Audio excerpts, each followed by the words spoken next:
to Reading the Room. We'll kick off with Alex over here from the BBC. Hi, Miguel. Hi.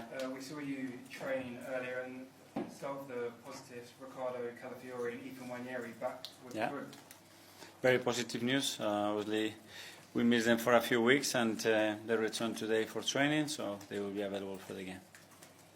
And there's still no William Saliba. Are you able to give us an update on his condition and how long he potentially may be out for? No, I think he's evolving well. The last few days he was feeling much better already, but this game comes a little bit too early for him.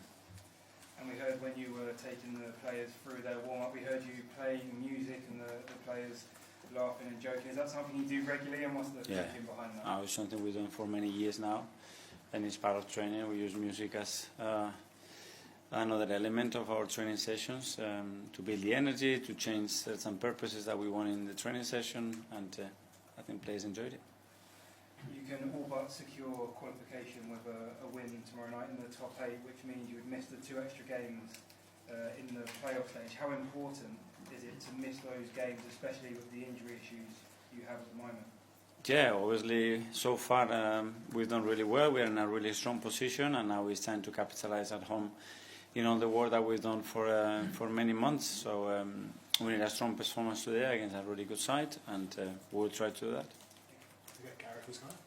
Mikel, if you can automatically qualify for the knockout stages, which obviously you're odds on to do, being out of the FA Cup as well, that opens up potentially a 9-10 day gap that you could go away to do some warm weather training. Is that part of your thinking?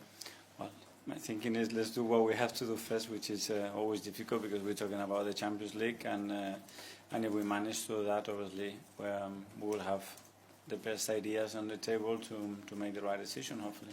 Because that break helped a lot last season, didn't it? Yeah, it was very helpful. I mean, with the schedule that we had for the last 3 months, you can have a break and reset a little bit and work on things and rest some people. While some people are back, that would be great. 2 weeks left of the transfer window. Are you enjoying it? I love it. Do you laugh when you see Arsenal linked with half a dozen different strikers? No, I understand it happens as well in the summer, and I get a lot of people texting me, you after him and this, and sometimes I don't even know what they're talking about. So I don't follow it too much. I have enough work to do with a lot of things, so I don't get too distracted with it. Okay. We'll go to Simon for this thing. Mikel, just on William, are you pretty confident that he'll be back for that Man City game on February 2nd, by the way? Yes, I hope so, yeah. On the music thing, obviously today you had sort of Brazilian samba music. Does it change in terms of what you want to inspire from your players? What are you hoping that music today will inspire? Yeah, and depending on the drill, depending on the day, sometimes certain players pick the first song, the first 2 songs, the last song. The same in the dressing room, really. And can I just ask one, obviously, the injury situation, particularly in attack. You've got Fabio and Reece out on loan, I know Reece is injured, but if you get to the end of the window and you haven't been able to bring someone in, is there an option to get one of them back? Is it something you're thinking about? Well, there were certain possibilities with the Fabio situation. We are exploring all the things that we can do, just in case we cannot do them, as well as how the injuries are progressing and when we're going to have them available. So we are aware of everything. Tom, Football London. Hi, Mikel. Hi. Obviously, one of the players we saw out there this afternoon was Max Dowman with the senior team. How impressive is it to see someone so young with the senior team already? Very impressive. At his age as well, some of the things that he does in training are unbelievable. He's a player, obviously, with a huge talent that we have a lot of belief that we can develop him into become one of our own, and he's doing very well so far. And what do you see as the possible pathways to give him some minutes at a senior level?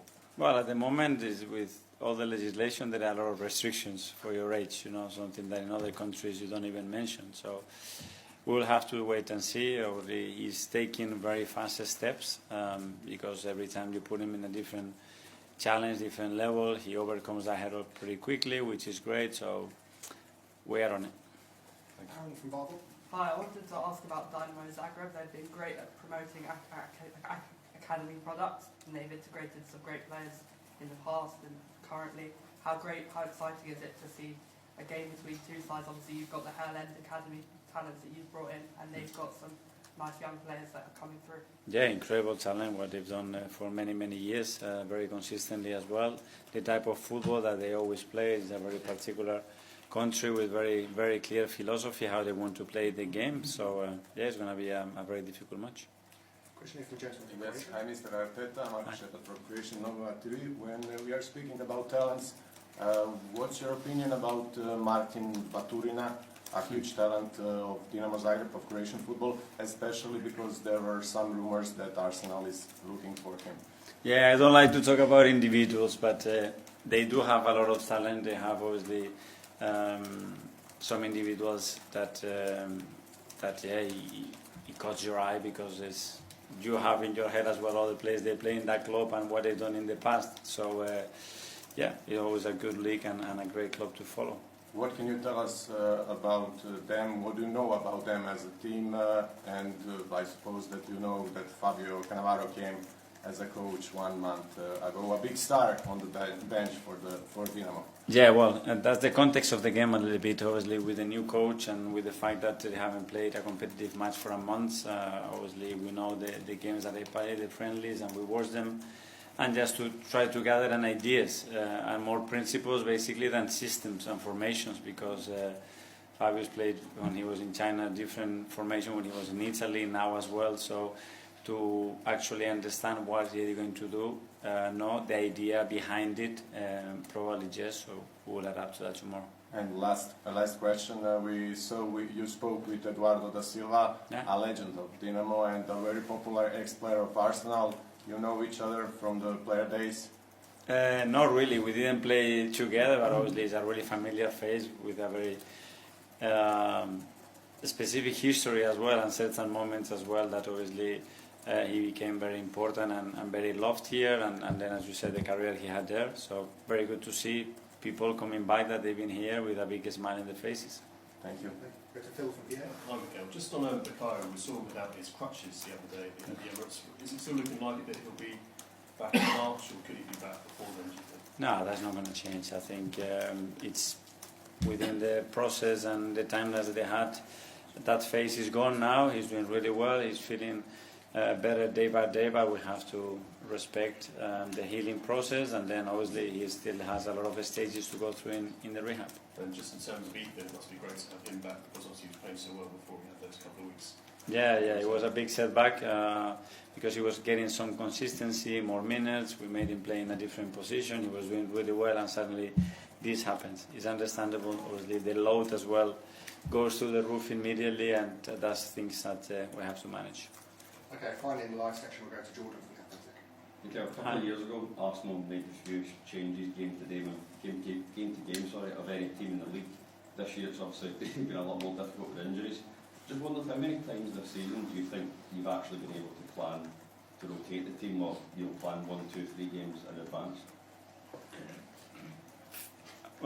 Whatever I say is not going to be probably the right one, but I think if there is 1 or 2, I would be surprised. That few? I think so, yeah. Because one of the things when you look at the team full-back area and forward areas where there's been a lot of injuries in the same position, the one place there's not been many is in the middle of the park, where Partey, Jorginho, Rice. I think I'm looking at the numbers, the last 17 games you've changed it in there 16 times. Partey's gone to right back a few times. Do you think moving him there sometimes, because it causes 2 or 3 people to change, actually disrupts the team? I have no choice. I don't have another fullback. You don't want to offer what? I don't have another right fullback, no. I have Jury, nobody else. Yeah, but I'm saying Timber could have gone to right back, you maybe bring in a centre back. That's the alternative choice, isn't it? To keep some consistency in the place where you've got players available. Sorry, I don't understand. So if you weren't moving Partey, you can keep some consistency in one area of the park. And who plays as a right back when Julian is not available or his load is too high? Well, Julian was available the other day to play right back. When? We played centre back, is what I'm saying. The other day, you mean? Yeah. Oh, but the other day is the first time. But in relation to the way we have to play, we cannot have a right-footed player defending a right winger. No, it's just an interesting point, when you... Because I don't have another right centre back. Yeah. Don't have it. Yeah. Okay. Yeah. Okay, cool. We'll finish. That finishes the live section. We didn't understand.